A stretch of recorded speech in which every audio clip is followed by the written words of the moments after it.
What is the biggest BS in the car industry? Used to have an i8. I think if they did the whole thing again, more power, it could really be classed as a very, very cool supercar. Because BMW doesn't have a supercar. When you go to supercar events and there's every other brand represented, even Lexus, you know, LFA, even Ford, and then BMW, one of the greatest car brands, does not have any representation at a car show. This business model where BMW and Mercedes come in to Spartanburg, South Carolina, and have us assemble German engines and Austrian transmissions, that doesn't work for America. It's bad for our economics. It's bad for our national security. We want them to come here.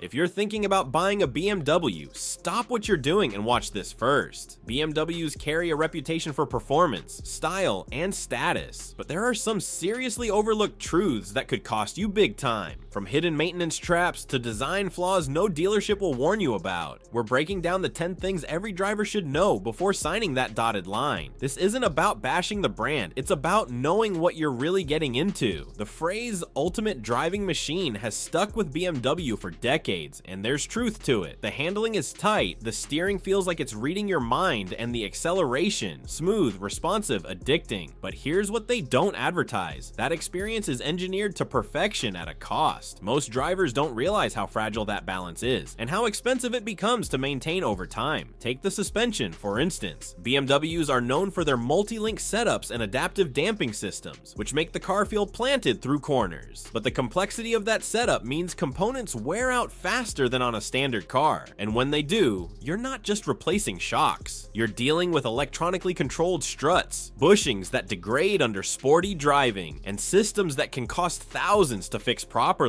And forget about aftermarket parts saving you here. BMW systems are so finely tuned that cheaper replacements often cause more issues down the line. And it doesn't stop there. Even basic things like oil changes come with a premium. BMW recommends synthetic oil and extended intervals, but many independent mechanics will tell you that these intervals are way too long. Why? Because BMW wants to advertise low maintenance figures, but under the hood, these engines run hot and the components are sensitive. That long interval might save money on paper, but in reality, it could be silently damaging your engine's internals. Now combine that with run-flat tires, which are designed for safety but cost more to replace, and you've got a vehicle that bleeds cash through normal wear. Many BMW models don't even come with a spare tire because of these run flats. So when one goes out, it's not just a quick fix, you're stuck replacing it immediately, and in pairs, thanks to the car's sensitivity to uneven tire wear. Most new owners find this out the hard way, after being hit with a $600 to $900 bill just months into ownership. But here's the real kicker. BMW's engineering is built for Germany's Autobahn, not your average American commute. That means high-strung engines, low-profile tires, and delicate components that thrive on high-speed driving, but suffer when exposed to potholes, traffic, and cold starts. Daily driving a BMW like any other car? That's when the problems start. And if you think your local dealership is going to admit that, think again. They'll sell you on the driving feel and leave out the durability warnings. So yes, the car feels incredible when new, but that buttery handling and crisp throttle response come at the expense of long-term reliability and cost. You're not just buying a luxury car, you're buying into a lifestyle of constant upkeep, specialized service, and expensive parts. And for many buyers, especially those coming from Japanese or domestic vehicles, that learning curve is steep and costly. Let's move into something even more serious, because the next problem goes beyond wear and tear. It's something BMW got sued over, and it's still happening to this day. Most drivers assume the timing chain is one of those parts you never really have to worry about, at least not until extremely high mileage. But BMW flipped that assumption on its head, especially with their N20 and N26 four-cylinder engines. These engines, found in popular models like the 3 Series, X1, and X3 from the early 2000s and 10s, came with a serious design flaw that turned into a financial disaster for thousands of owners. Here's what happened. BMW chose to place the timing chain at the rear of the engine.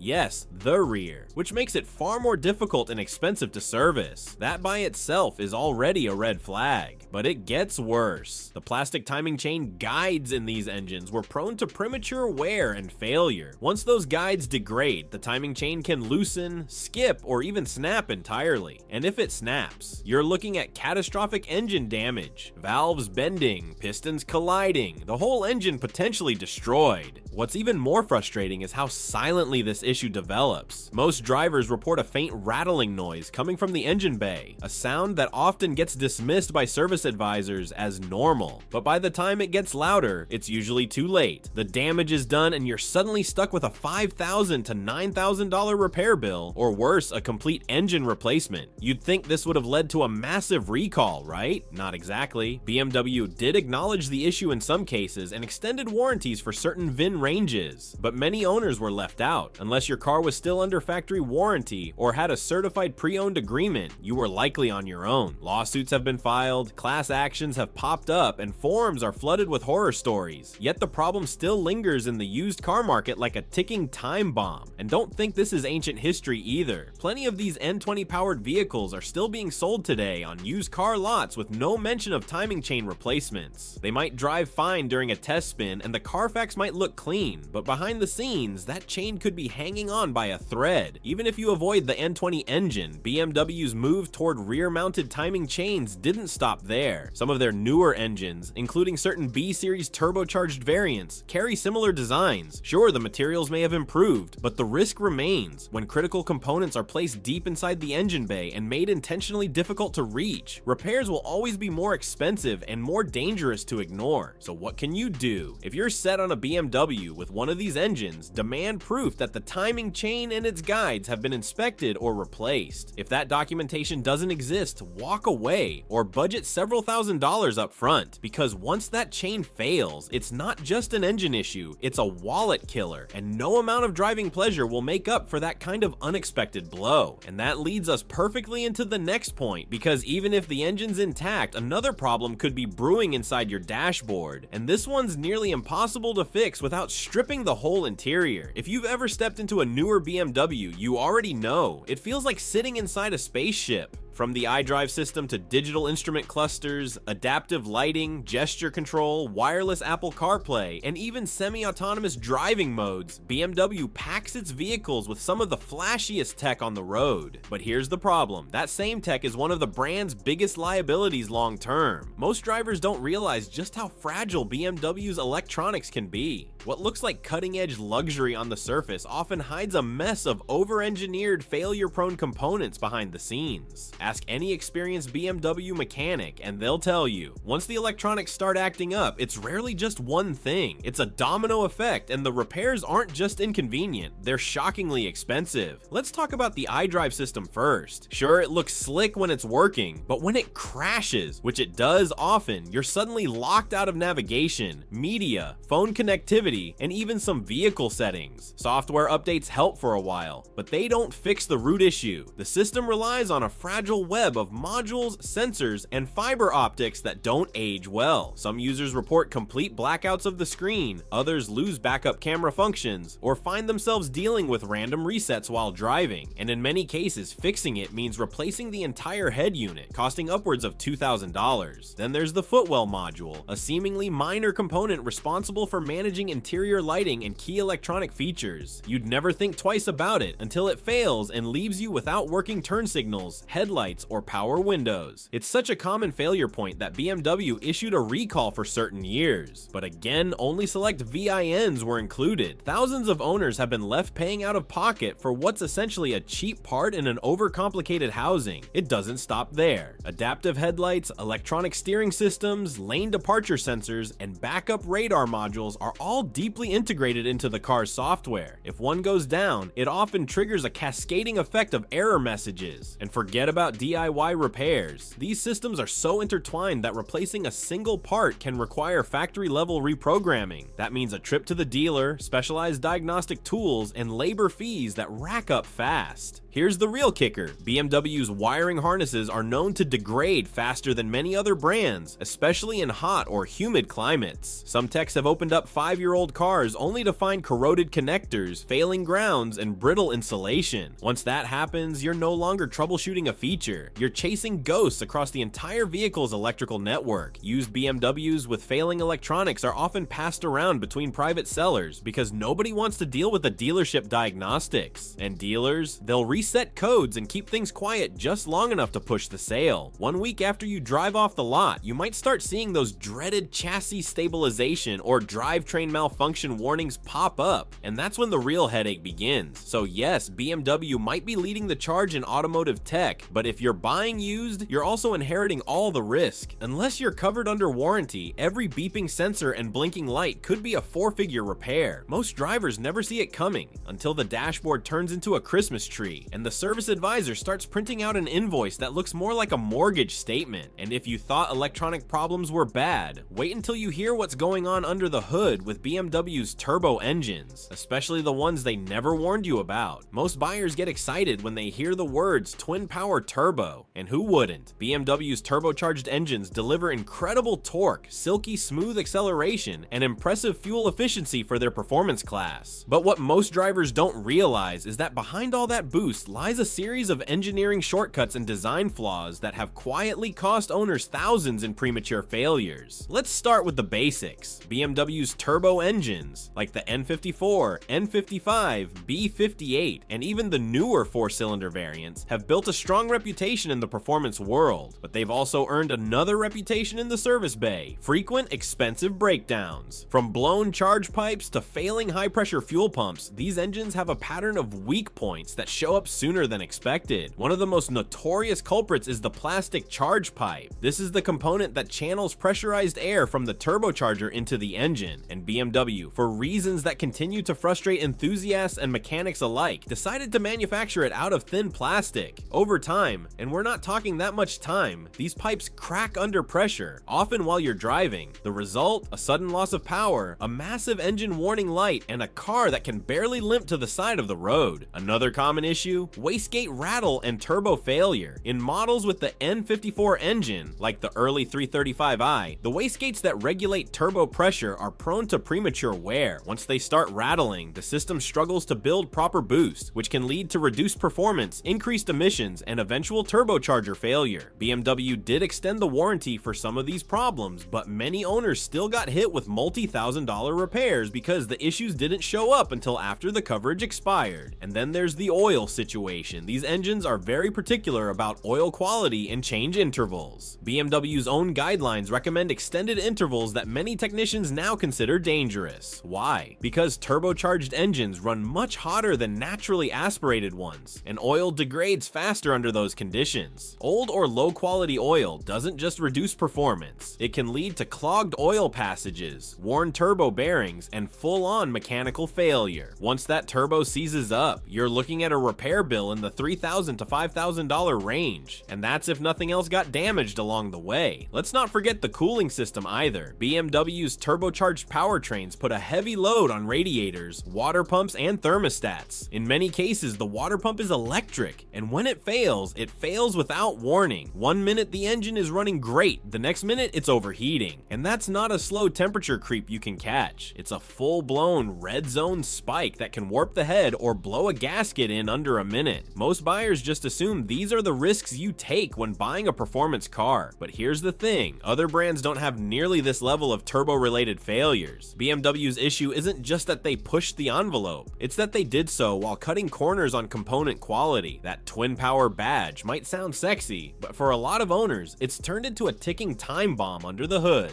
Now let's go even deeper, because what happens outside the engine is just as risky, and this next issue is literally baked into the car's design. Everyone knows that cars depreciate, but with BMW, the drop can feel like falling off a cliff. What starts as a $60,000 luxury machine can turn into a $15,000 money pit in just a few years. Most drivers have no idea how fast BMWs lose value, or why that depreciation becomes a massive financial trap for anyone not planning to flip their car car within a short window. It begins the moment you drive off the lot. BMWs tend to lose 20 to 30% of their value within the first year. After 5 years, that number can climb to 50% or more. You might think that's normal for luxury cars, but when compared to brands like Lexus or even Audi, BMW's resale drop is far steeper, and there's a reason for that. Reputation. Savvy buyers know the truth. BMWs are expensive to own. Once that factory warranty ends, so does the appeal. And in the used market, buyers are scared off by everything we've talked about so far. Unreliable electronics, turbo failures, oil leaks, and electrical issues. Dealerships know this too. That's why trade-in offers are often insulting. They're not just lowballing, they're protecting themselves from the inevitable reconditioning costs they'll face just to get the car ready for resale. This is especially brutal for anyone who finances a BMW. Let's say you take out a 5 or 6 year loan. By the time you're halfway through it, your car could already be worth less than the remaining balance. Now you're underwater on the loan, trapped in a car you no longer want but can't afford to sell. This happens all the time with models like the 5 Series or X5. They seem like a smart purchase at $25,000 used until the repair bills start stacking up and the resale value drops below what you still owe. Even leasing comes with its own traps. BMW often inflates residual values to make leases look attractive, but when the lease ends, they don't want the car back because they know what it'll take to maintain or sell it. That leaves lessees with the option to buy at an artificially high price or walk away and start the cycle all over again. Now, here's where it gets really frustrating. Some of the worst depreciation hits newer models with all the tech bells and whistles. Those giant curved screens and driver assist features might look cutting edge today, but in 5 years, they'll feel dated, glitchy, and expensive to replace. And unlike a timeless mechanical feature, tech doesn't age well. Once it's obsolete, your car's perceived value drops dramatically, even if the engine still runs. The market has caught on. Insurance payouts on totaled BMWs are often lower than expected. Used car sites show sharp drops in resale charts, and BMW forums are full of owners trying to offload their cars before major service intervals hit. If you buy a BMW without understanding how fast they depreciate, you could be looking at one of the worst automotive investments of your life. So yes, driving a BMW feels amazing when it's brand new, but the long-term math doesn't lie. Between maintenance costs, reliability fears, and market perception, your car's value is on a steep downhill slope, and there's no brake pedal. And if you think certified pre-owned programs will save you from that fate, buckle up, because the next secret reveals just how misleading those factory-backed warranties can be.